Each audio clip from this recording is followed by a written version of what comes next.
종종 이런 질문을 들어요. 일본 사법시험을 합격을 했는데 도대체 왜 한국 사법시험까지 보신 건가요? 일본 사법시험에 합격한 것만으로는 먹고 살기가 힘든가요? 네, 안녕하세요. 조우상입니다. 오늘은 제가 좀 주로 듣는 질문에 대해서 좀 답을 해드리려고 영상을 찍었습니다. 제가 일본 사법시험에 합격을 하고 한국 사법시험까지 봤는데 이거에 대해서 의아하게 생각하시는 분들이 되게 많더라고요.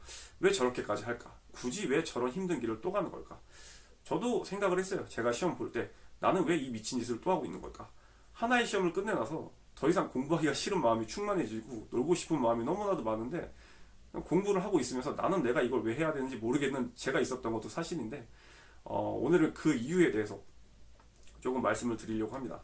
이제 반응이 두 가지인데 그냥 왜 그렇게 했냐 정말 궁금하다 이렇게 생각하시는 분들이 있고, 두 번째 분들은 일본 사법시험에 합격한 것만으로 뭔가 힘든가? 한국 사람이 일본 사법시험에 합격한 것만으로는 뭔가 좀 불리한가? 이렇게 생각을 하시는 분들이 있더라고요. 그래서 좀 제가 왜 그랬는지 말씀을 드리면, 저는 이제 2008년도에 도쿄대학교 로스쿨에 합격을 하고 이제 그때 좀 정보를 찾아봤어요. 한국 사법시험을 내가 볼 수 있는지에 대해서.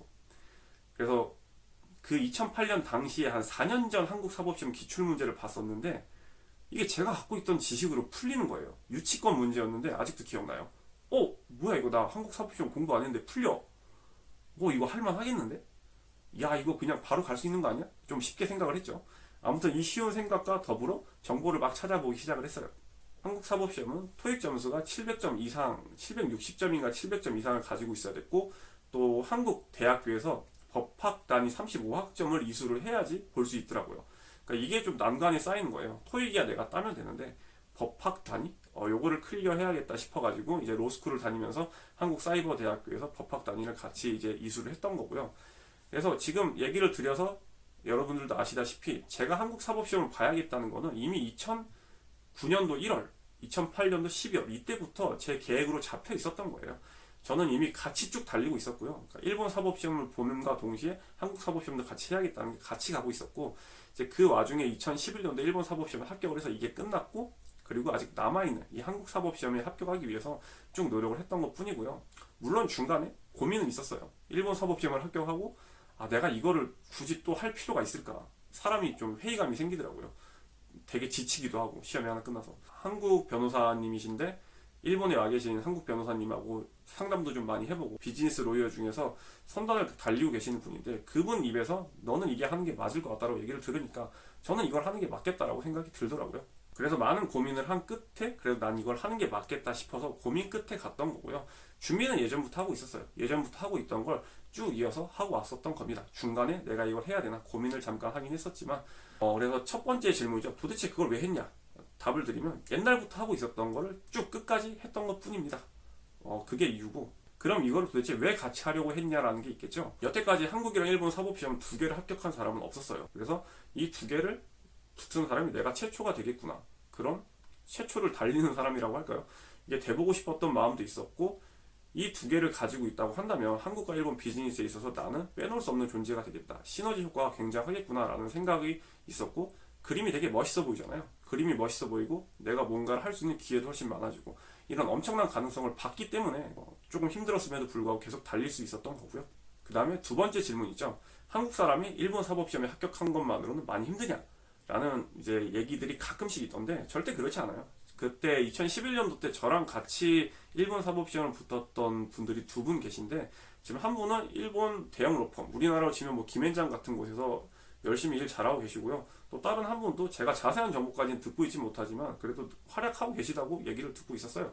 그러니까 한국 사람들이 일본 사법시험에 합격한 것만으로 먹고 살기 힘들다. 절대 그렇지 않고요.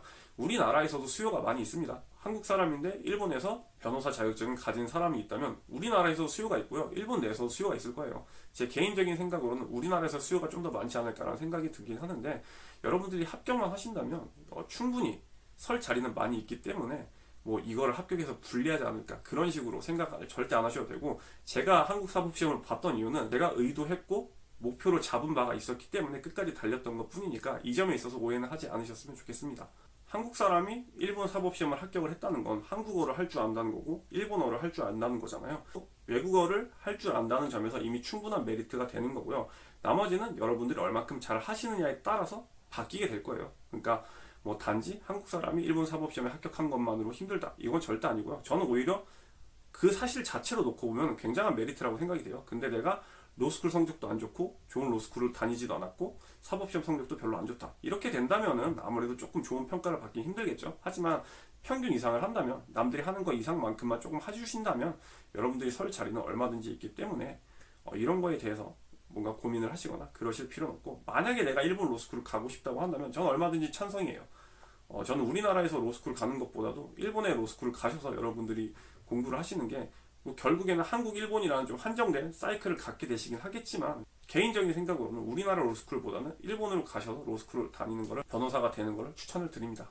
오늘은 제가 왜 일본 사법시험에 합격을 했는데도 한국 사법시험까지 봤는지에 대해서 간단히 말씀을 드렸는데, 결론은 예전부터 하고 있었고 이거 하면 엄청난 결과가 생길 것 같아서 이거예요. 저는 한 가지에서 1등이 되는 걸 좋다고 생각을 하지 않아요. 제가 가끔 하는 말인데, 1등이 되기 위해서 1등이 되지 말라고 하는데, 어느 한 분야에서 우리가 1등이 되기는 굉장히 어려워요.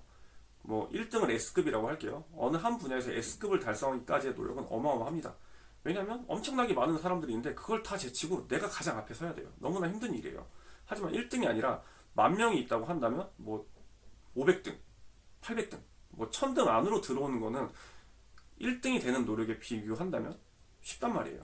물론 그것도 그만큼 엄청난 노력이 필요하긴 합니다만, 그래도 S급이 되는 것보다는 A급이 되는 노력이 조금 더 적게 들어요. A와 A가 만나면 여러분만의 독특한 S가 생기게 됩니다. 그래서 어느 한 분야에서 1등을 노리시지 마시고요. 어느 한 분야에서 A급 정도까지만 하겠다, 그리고 다른 하나를 더 키우세요. 그렇게 키우셔서 두 개를 맞춰 가시는 게 좋다고 생각을 합니다. 저한테 있어서는 일본 사법시험과 한국 사법시험 이렇게 두 개를 합쳐가지고, 뭐 아직 저는 제가 가야 될 길은 멀지만 저만의 분야를 지금 만들고 있다고 생각을 하거든요.